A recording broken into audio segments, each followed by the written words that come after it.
May you find happiness and peace, and may your home stand the test of time. Hello guys, welcome back to my channel. My name is Mary. Today I'll be reacting to another video from Candace Owenss. Today's video is titled Candace Owenss Honest Message to Women's Studies Major. So without further ado, let's get started. And I remember being forced to take a feminism 101 class. It was called Women's Study something. And the teacher was just, I don't know, she stepped out of a feminist novel, you know. She had hairy armpits. You couldn't make it up. Hairy legs, hairy armpits. I'm not even really sure why that's a part of feminism. Like why, I don't know, stick it to the patriarchy. Don't shave your leg. Okay, it's weird. It's getting weird. It's getting weirder.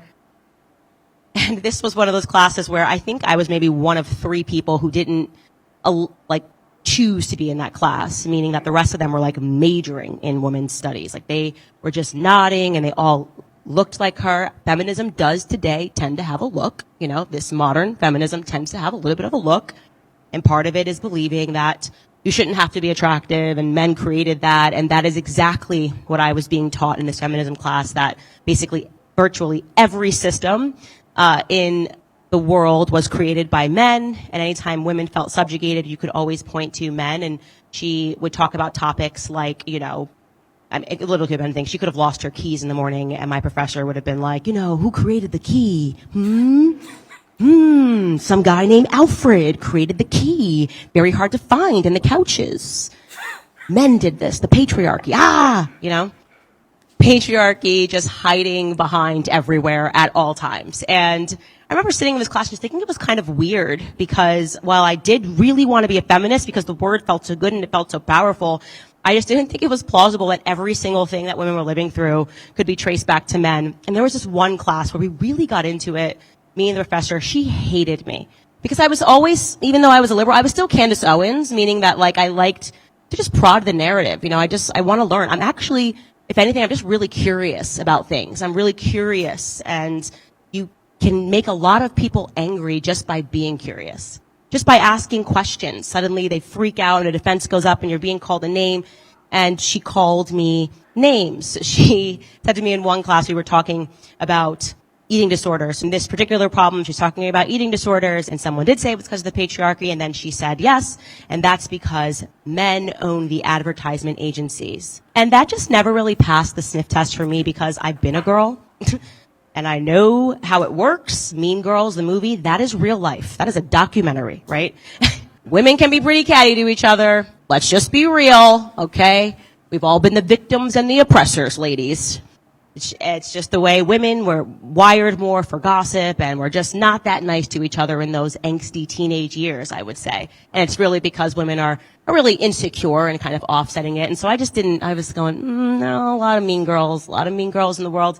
And I asked her the question, and you should have never done this, prodding the narrative, but I raised my hand and I said to her, Professor, I feel like we should maybe examine some other statistics. You know, what is the percentage of people in America that are injecting themselves with steroids so that they can look big and buff? I bet that would be, I don't know, maybe 80% of the people that do that are men. And would that mean that it's because of women? Because of the matriarchy? Wow. Her jaw hit the floor. Who could ever say matriarchy? Who could ever even suggest that women have done anything wrong ever? Women have never, ever, ever been wrong. This was the early hashtag believe women, right? It was happening in this classroom.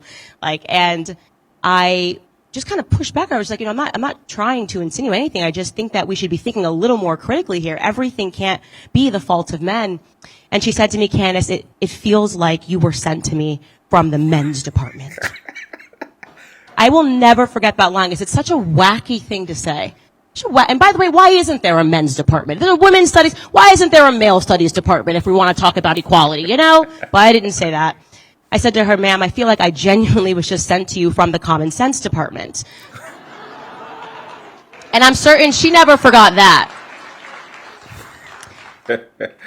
I love this. You see, I think it's good to study outside the shell of Africa, whereby you can ask your lecturers, you know, questions that may be against what they're teaching.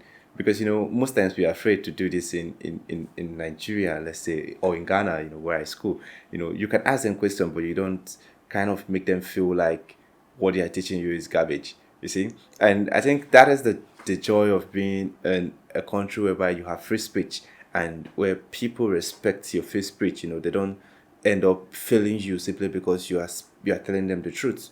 You know, I think we experience that more in Africa. But I love the fact that she was able to, ask this teacher, like, bring common sense into what this teacher is saying. You are teaching, so I'm free to ask you questions, sensitive question when I know I don't understand something. And I think that is what she's doing. She's letting this woman know that what have men done to you. We just want to survive. We are there, and you guys should just reduce the hate you have for men. We are not the cause of your problem. Sometimes I see people live their life the way they want to do. And when they get to a certain age and we are trying to keep our distance from them, they feel like, oh, men do this, you're not supposed to do this. Why? It's like they are thinking for men now. And to me, I feel it's not fair. Like, we are human too. We're born by women, okay? We're not born to, like, for you guys to criticize us or make us feel bad. I think Charlie Kendi was asking a question. He said, why is it that we don't have men, departments, men, we don't really fight for our rights. When you do something and we don't really like it, we just ignore you. There's no department that help men, like they want to speak for men. No, they want, I think men are under like they are not being treated well. There is no department like that. And I feel like, yeah, because we really don't take things to heart. When we have misunderstanding, we just let it go immediately. We don't just hold it in and feel like, nah, you've done me this, I have to do you back, or you're not supposed to do me this as a woman. Nah. We just speak out. We let you know this is what you're doing and it's not nice, and we forget about it. You see, we easily forgive.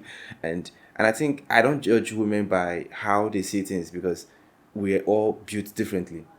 The way a man see life is different from the way a woman see life. Women, they take time in doing things, take time in making decisions. A man can just wake up one morning, you ask him something, and he has decided. And I think that is it. He might not even go back on his decision. But a woman might do something different. She want to take her time. She want to, analyze, see the perfect decision to make. So we all wired differently. So I think, but you guys don't hold us accountable for everything. We are also surviving. Some of these laws that were being created, some of these things that were being created, it was way before we were born. And people that brought this law, that did this, they are all dead and they are gone. We are just holding on to it now, but that does not mean we are not willing to change. And I think women have pushed for different ideology, and I think this is the right time to be born a woman, because now your decision stand. You can do whatever job you want to do. You can be the perfect version of yourself, and the man you are dating or you're married to will support you in every way possible. I don't know why. I think men are the highest supporters of women. We support, because if you're married and you tell your husband you want to keep on doing your job, if statistics is showing 100 men, 80% of men are willing to let you work even after getting married. It's just, let's say, even 90% are willing to help you pursue your career, support you in every way possible, even financially, mentally, emotionally. Even they are there to support you. It's just maybe 10% that feel like they can provide everything for you so you don't have to work. And the number is going down every day, because the way the system is, one person cannot cater for the full family. If you want to work, a man is willing to support you. If you decide not to work, he's willing to take over the responsibility.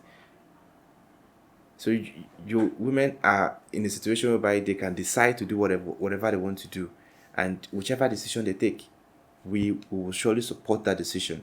Anyway, this is a beautiful one. I love this, and I want to see more videos from Candace. If you have any recommendation, let me know in the comment section. If it is your first time visiting the channel, click on the subscribe button. Thanks for watching, and remain blessed.